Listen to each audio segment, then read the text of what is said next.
दोस्तों, भोले भंडारी। आज दिनांक 2 अप्रैल 2024 है।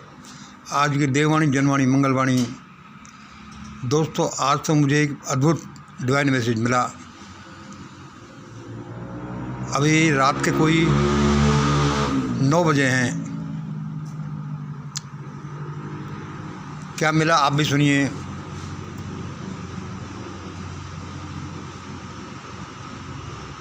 मुझे क्या बताया गया एक डिवाइन मैसेज के रूप में। The fourth law of motion. आप कहोगे कि फोर्थ लॉ ऑफ मोशन, यार 3 लॉज ऑफ मोशन तो हमने सुने हैं न्यूटन के, ये फोर्थ लॉ कहाँ से आ गया। लेकिन भाई मुझे तो फोर्थ लॉ ऑफ मोशन बताया गया है। आप भी सुन लीजिए। फोर्थ लॉ ऑफ मोशन, इसको आप Newton fourth law of motion भी कह सकते हैं। इसको आप Mangal's fourth law of motion भी कह सकते हैं, या simply fourth law of motion भी कह सकते हैं। भाई ये डिवाइन ट्रांसमिशन है, अपन क्या करें। सुनिए ये क्या है।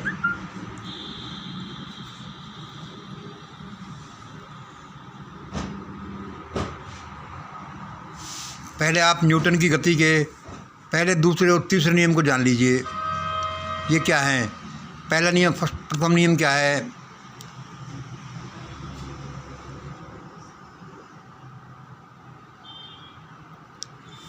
पहला नियम यह है कि नथिंग कैन हैपन और move without force, that is energy. कि जहाँ बिना फोर्स के, एनर्जी के, ताकत के कुछ भी घटित नहीं होता। उसको फर्स्ट लॉ के रूप में ऐसा कहा गया है कि कोई चीज़ चलती है, यदि मूविंग है तो वो मूविंग ही रहेगी, और स्टेशनरी मतलब स्थिर है तो वो स्थिर ही रहेगी, जब तक कि उस पर कोई बाहरी बल अप्लाई नहीं किया जाए। ये न्यूटन की गति का प्रथम नियम है। दूसरा नियम क्या बताता है। दूसरा नियम बताता है क्वांटिटी ऑफ एनर्जी, कि इस एनर्जी की क्वांटिटी कितनी है। Quantity of energy, this will be weight into velocity. यह मोमेंटम इसको कहते हैं। ये किसके बराबर होती है। उस चीज़ की गति और उसका वजन और उसकी गति के गुणनफल के बराबर होता है। इसका तीसरा नियम सुनिए।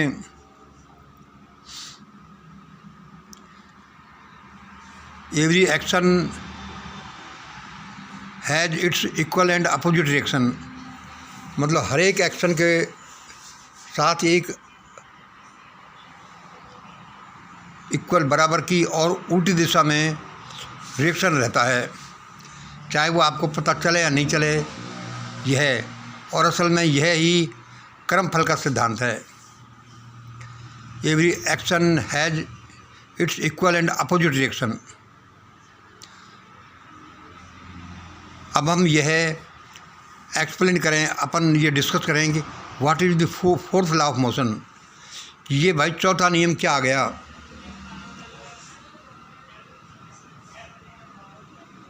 चौथा नियम ये क्या आ गया। ये तीनों नियम, these laws explain about force यानी एनर्जी। कि ये फोर्स के बारे में बताते हैं, यानी एनर्जी के बारे में बताते हैं, इसकी क्वांटिटी के बारे में बताते हैं, और इसकी प्रकृति के बारे में बताते हैं। ये तीनों नियम एक फोर्स यानी एनर्जी के बारे में बताते हैं, इसकी क्वांटिटी और इसकी प्रकृति के बारे में बताते हैं। पहले, दूसरे, तीसरे नियम, फोर्थ लॉ ऑफ मोशन। लो अपन अब इसको डिस्कस करें। असल में तो ये हमें हूबहू अभी बताया गया है।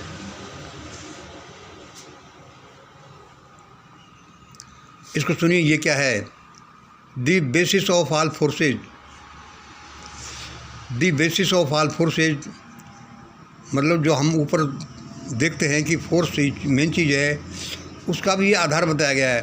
The basis of all forces that is energy is thought. मतलब सारे फोर्सेज का, सारी एनर्जीज का, सारी ताकत का आधार एक विचार है। Is one's thought and its quantity is, और इसकी मात्रा होती है, इसकी मात्रा कितनी होती है? इनफाइनाइट। सारी शक्ति का आधार आपका विचार किसी का विचार होता है, और इस शक्ति का कि क्वांटिटी कितनी होती है? इनफाइनाइट। क्यों? Because the speed of thought is infinite. ये भाई अनंत क्यों होती है? ये इसलिए होती है कि विचार की जो वेलोसिटी है, स्पीड है, अनंत होती है। अनंत कैसे होती है कि हम यदि प्रकाश पृथ्वी से सूर्य पर जाएगा या सूर्य से पृथ्वी पर आएगा तो भी उसको 3 लाख किलोमीटर प्रति सेकंड के हिसाब से भी लगभग 8.5 मिनट लगेंगे, और बड़े दूर के ग्रह में पहुंचने में तो कई दिन, साल और शताब्दियां तक लग जाती हैं। मतलब इतनी दूरी होती है। लेकिन विचार के लिए कोई दूरी नहीं होती। विचार की गति अनंत होती है, और यह इस रूप में उसी क्षण, तत्क्षण, तत्काल ब्रह्मांड के किसी भी कोने में पहुंच जाता है। इसका मतलब विचार की गति अनंत होती है तो विचार की शक्ति भी अनंत होती है। इसलिए because the speed of thought is infinite, अनंत है, so it's quantity of energy of thought is infinite. This is most mysterious and important formula governing the universe. यह बहुत रहस्यमय और सबसे इम्पोर्टेंट फार्मूला है गवर्निंग, जो इस ब्रह्मांड को चलाता है।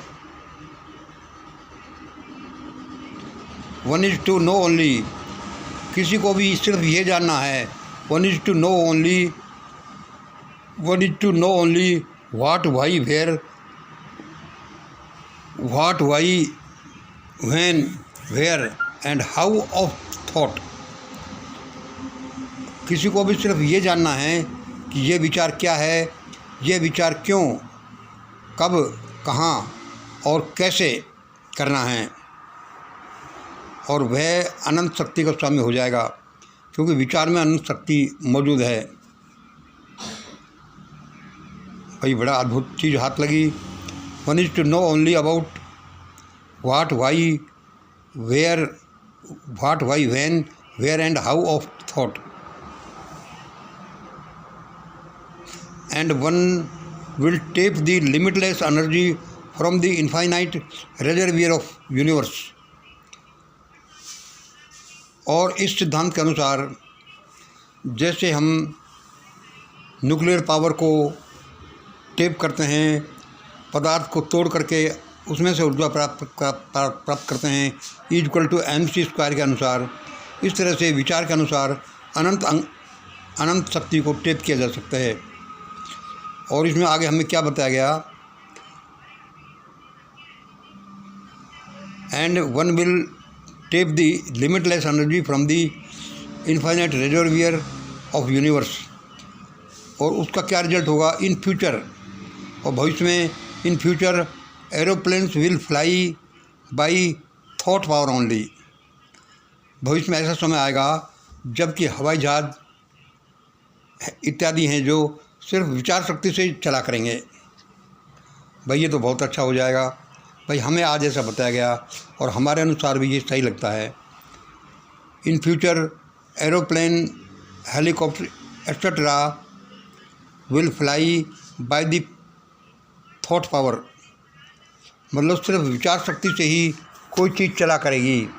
मतलब आदमी के हाथ में शक्ति का एक ऐसा सोर्स हाथ लगेगा जिस शक्ति का कोई अंत ही नहीं है, और कभी भी किसी रूप में कितना भी उसको उपयोग किया जा सकता है। आज हमें यही बताया गया है। बहुत बहुत धन्यवाद। जय हिंद, जय भारत।